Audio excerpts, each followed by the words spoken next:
इस कार्यक्रम के पुण्यार्जक हैं सिद्धांत Jain civil line Delhi, Savita Sagar Jain Rishabh Vihar Delhi, ML Jain आशीष एवं Manish Jain Baahubali enclave Delhi, doctor Sumer Chand Jain Mansarovar park Delhi, Shrimati Manju Vinod Jain Gurgaon, Ayushi अतिशय जैन आराधना जैन जर्मनी। वंदे तु सौविसिद्धि ध्रुवमचल मनोभवं गतिं पते गोक्ष्यामि समय पाहुड मृणिमोषुध केवली भनिदम्। आचार्य कुंद देव और उनके दोनों महान टीकाकारों को नमन और वंदन। समयतार ग्रंथादि राज को आचार्य कुंद देव और उनके टीकाकार बड़ी सरलता से हमको समझाने का उपाय कर रहे हैं। अज्ञानी को ज्ञानी बनाने का मार्ग ही सबसे हितकारी उपदेश होता है। बंद अधिकार में बहुत ही सारगर्भ चर्चा चल रही है। विगत गाथाओं में कहा गया कि आत्मा सुता रागादि भावों का अकारक है, क्योंकि ऐसा ना हो तो अप्रतिक्रमण और अप्रत्याख्यान की द्विविधता का उपदेश कहते नहीं हो सकता। रागादि के होने में परद्रव्य निमित्त हैं और आत्मा के रागादि भाव नैमित्तिक भाव हैं। ये बात बिल्कुल स्पष्ट है। यदि ऐसा नहीं माना जाए तो द्रव अप्रतिक्रमण और द्रव अप्रत्याख्यान का कर्तृत्व के निमित्त रूप उपदेश कहते निरर्थक हो जाएंगे। अतीत काल में जिन परद्रव्यों का ग्रहण किया था उन्हें वर्तमान में अच्छा समझना, उनके संस्कार करना, उनके प्रति महत्व का भाव रखना, वह द्रव्य अप्रतिक्रमण है। और उन परद्रव्यों के निमित्त से जो रागादि भाव हुए थे उन्हें वर्तमान में अच्छा जानना, अच्छा समझना, उनके संस्कार करना, उनके प्रति ममत्व भाव रहना, वह भाव अप्रतिक्रमण है। इसी प्रकार आगामी काल संबंधी परद्रव्यों की इच्छा करना, ममत्व रखना, ये द्रव्य अप्रत्याख्यान है। और उन परद्रव्यों के निमित्त से आगामी काल में होने वाले रागादि भावों की इच्छा करना, उनका ममत्व करना, ममत्व भाव रखना, ये भाव अप्रत्याख्यान है। इस प्रकार द्रव्य अप्रतिक्रमण और भाव अप्रतिक्रमण तथा द्रव्य अप्रत्याख्यान और भाव अप्रत्याख्यान का दो प्रकार से उपदेश कहते आगम में आता है। और द्रव्य भाव के निमित्त भाव को बतलाता है। इससे सिद्ध हुआ कि परद्रव्य निमित्त हैं और रागादि भाव कहते नैमित्तिक हैं। ये विषय बिल्कुल समझ में आ जाए।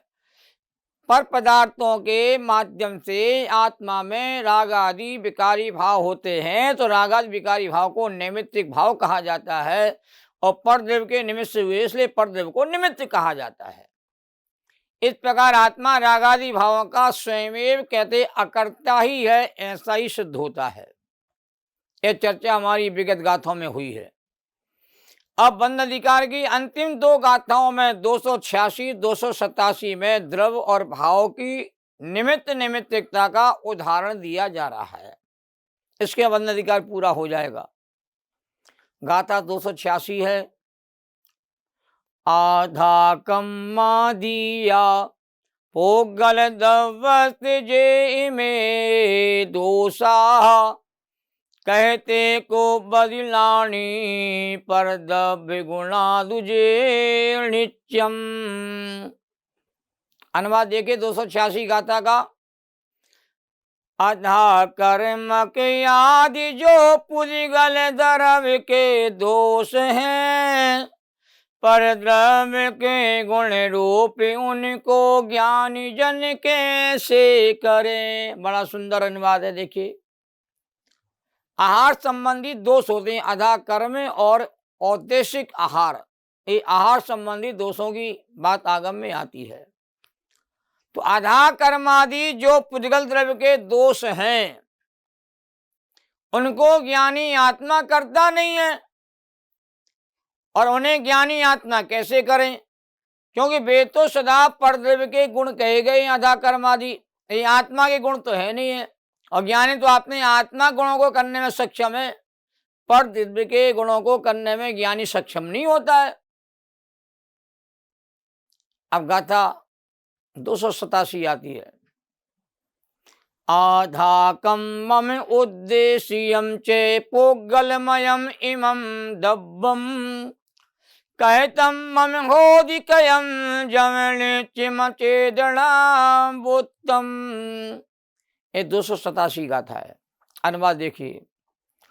ओ देश की अदा कर्म जो पुदिगल दरवमय अचेतन कहे जाते वे सदा मेरे किए किस भांति हो। ये अनुवाद हुआ। अर्थ देखिए, मूल गाथा का मूल अर्थ। इसलिए आधा कर्म और उद्देश्य के ऐसा यह पुद्गल में द्रव्य है जो मेरे किया नहीं होता। पुद्गल कर्म को आत्मा नहीं करता, न पुद्गल कर्म को आत्मा ने कभी किया है, न आत्मा के पुद्गल कर्म को कहते कभी करेगा। ये वस्तु का स्वरूप है।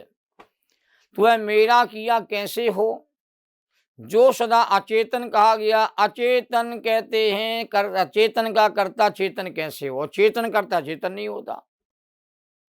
भावार्थ में कहा है यहाँ आधा कर्म और औदेशिक आहार के दृष्टांत से 2 प्रकार के आहार, आधा कर्म आहार और औदेशिक आहार के दृष्टांत से द्रव्य और भाव की निमित्त निमित्तकता दृढ़ की है।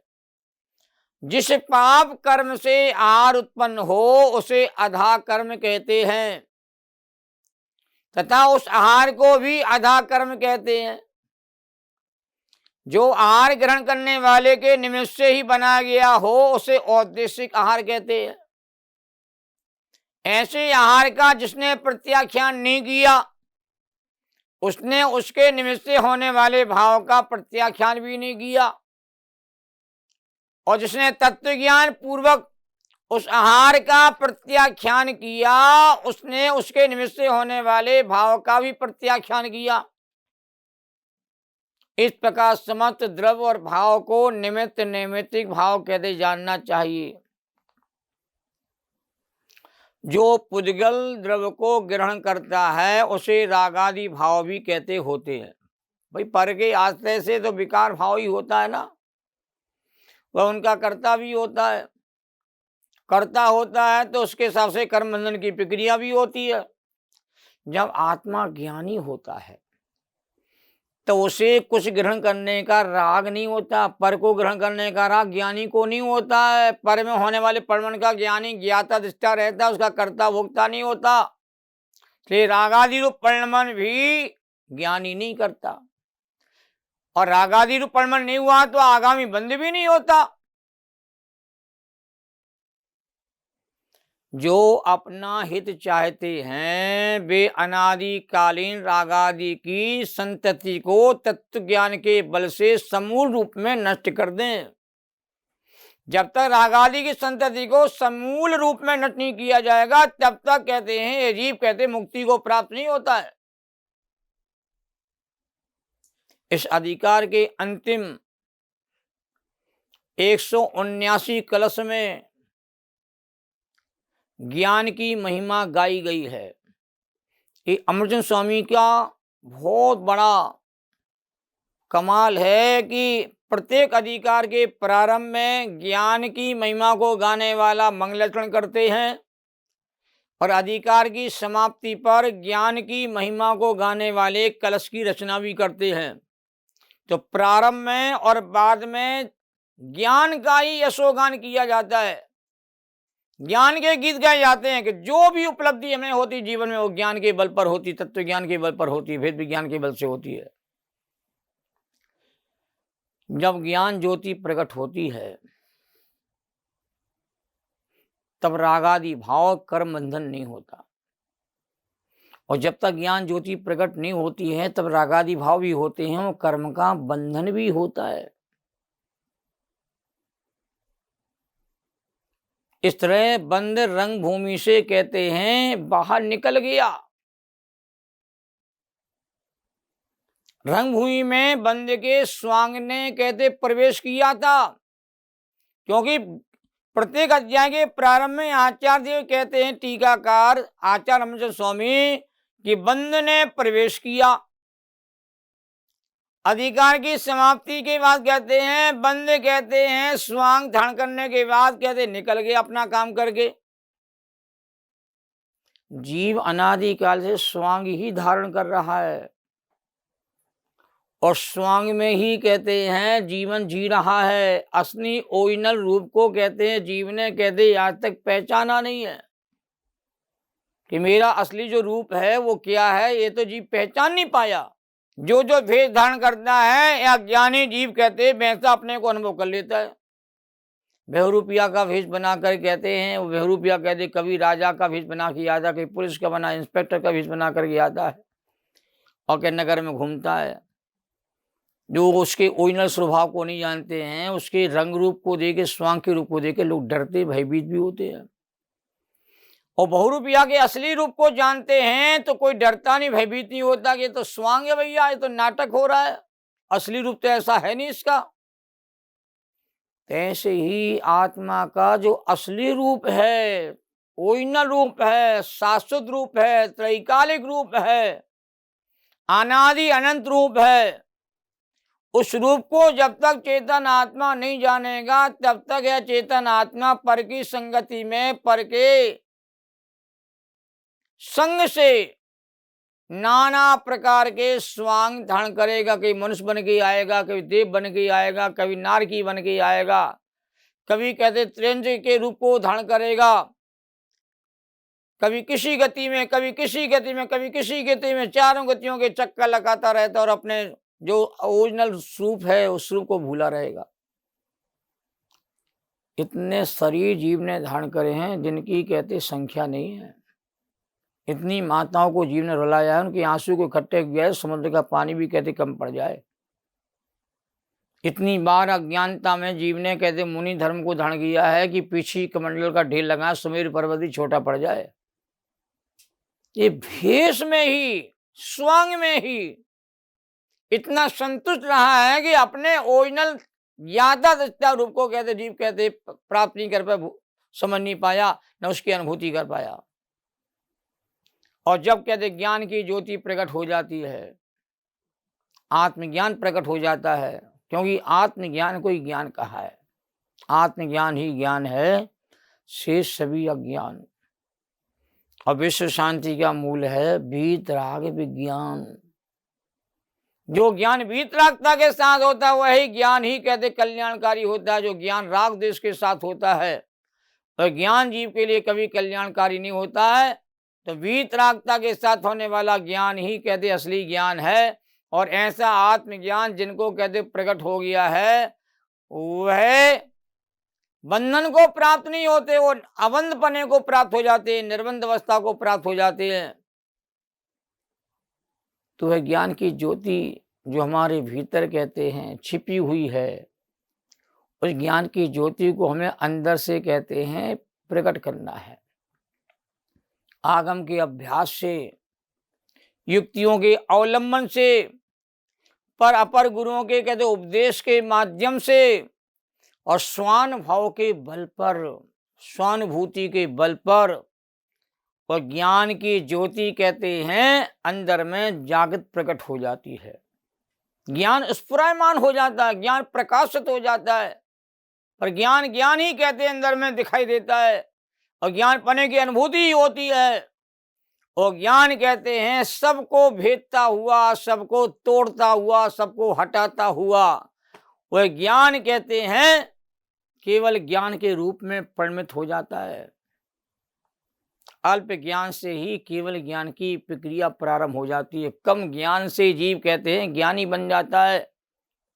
अधिक ज्ञान की आवश्यकता नहीं है। जितना ज्ञान है उस ज्ञान का प्रयोग स्वयं और पर की भिन्नता में यदि हम लगा देंगे और स्वयं को स्वरूप कहते जानेंगे और पर को भिन्न जानेंगे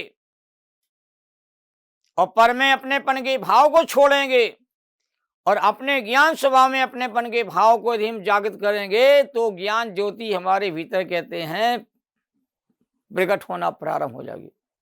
कहाँ है, जब तक निज पर भेद न जाना तब तक ही अज्ञानी, और जिस क्षण निज पर भेद जान ले उस क्षण तू ही ज्ञानी। ज्ञान के बल पर ही सिद्ध अवस्था प्रकट होती है। भेद विज्ञानता सिद्धा सिद्धा किल केचना। जितने जीव सिद्ध भगवान बने हैं सब भेद विज्ञान के बल से बने। जितने जी मोक्ष गए हैं वो भेद विज्ञान के बल से गए। जितने जी मोक्ष में जाएंगे कभी भी वो भेद विज्ञान के बल से ही जाएंगे। जे पूरब शिव गए जाएं और आगे जे हैं, सो सब महिमा ज्ञान तनी मुनिनाथ कहे हैं। मुनियों के नाथ ने कहा सब ज्ञान की महिमा है, भेद विज्ञान की महिमा है, ये आत्मज्ञान की महिमा है। जिसको कहते हैं ज्ञान की महिमा आ जाती है, भेद ज्ञान की महिमा आ जाती है, वह अजीब कहते हैं बंद को स्वांग जान करके, और बंद कहते हैं आत्मा से बाहर निकल जाता है, और आत्मा कहते हैं अवन दशा को निर्वन दशा को कहते प्राप्त हो जाता है। इस प्रकार आचार्य देव ने ये बंद अधिकार को यहाँ पूर्ण कर दिया। और बंद अधिकार के बाद नया अधिकार प्रारंभ होने वाला है, मोक्ष अधिकार। अब मोक्ष भी कहते हैं प्रकट होगा, मोक्ष का भी कहते प्रवेश होगा। और मोक्ष कैसे प्रकट होता है, मोक्ष का उपाय क्या है, ये बात कहते हैं आचार्य विस्तार से समझाने वाले हैं। तो बंद की चर्चा करने से, बंद का ज्ञान करने से बंधन से छुटकारा नहीं होता है। बंद के कारणों को दूर करने पर, बंद के कारणों का अभाव करने पर बंधन से जीव को छुटकारा मिल जाता है, मोक्ष की प्राप्ति का योग बन जाता है। हम लोग समझते हैं कि बंधन का ज्ञान करें, कर्म का ज्ञान करें, कर्म की प्रकृतियों ज्ञान करें, करणानुयोग ज्ञान करेंगे तो हम कहते हैं ज्ञानी बन जाएंगे। नहीं, ज्ञानी बनने के लिए यह जो कर्म की प्रकृतियां हैं ये आत्मा का स्वभाव नहीं है, और आत्मा का स्वभाव तो कर्म की प्रकृतियों को जानना देखना मात्र है। ऐसा यथार्थ ज्ञान जब होगा तब जाके बंध की प्रकृतियां कैसे शिथिल कमजोर होकर के वह अभाव को प्राप्त होगी, तब जीव को मोक्ष का आनंद जीव को प्राप्त होता है। तो अगला अधिकार हमारा मोक्ष अधिकार है, 20 गाथाओं का अधिकार है। और 20 अधिकारों के बाद अगला जो अंतिम अधिकार आएगा सर्वशुद्ध ज्ञान अधिकार, जिसमें कहते ज्ञान का ही कहते हैं सुगान किया जाएगा। ऐसी सुंदरतम चर्चा का लाभ हम लोगों ने बंद अधिकार के माध्यम से लिया है। बंद अधिकार का ज्ञान इसलिए कराया गया कि हम बंद की सही मूल स्थिति को जानें और बंद के जो असली कारण हैं उन कारणों को जान करके उन कारणों को हटा देंगे तो हमारे जीवन में कहते हैं उस समय सार का जो मर्म है वो हम सबको प्राप्त होगा। इसी भावना से आज बंद अधिकार की चर्चा को पूरा करते हैं। अब कल से हमारा जो है मोक्ष अधिकार कहते प्रारंभ होगा। सहजानंदी शोध स्वरूपी अविनाशी में आत्मस्वरूप, ज्ञानानंदी पूर्ण निराकुल सदा प्रकाशित चेतन रूप, सदा प्रकाशित चेतन रूप। इस कार्यक्रम के पुण्यार्जक थे Mahesh Jain, Jain cloth merchant, Teliwara Shahdara, Shri Anil Madhu Jain, Ankit Ashu Jain, Shanti Vihar Delhi, Sangeeta Jain Gurugram, Anubhuti Aditya Vikram, Pragati apartment Paschim Vihar Delhi, Shri Sulekh Shrimati Sushila Jain, east end apartment Mayur Vihar Delhi, Shri Prakash Jain, Shrimati Sudha Jain, Anurag Jain, Shahdara Delhi.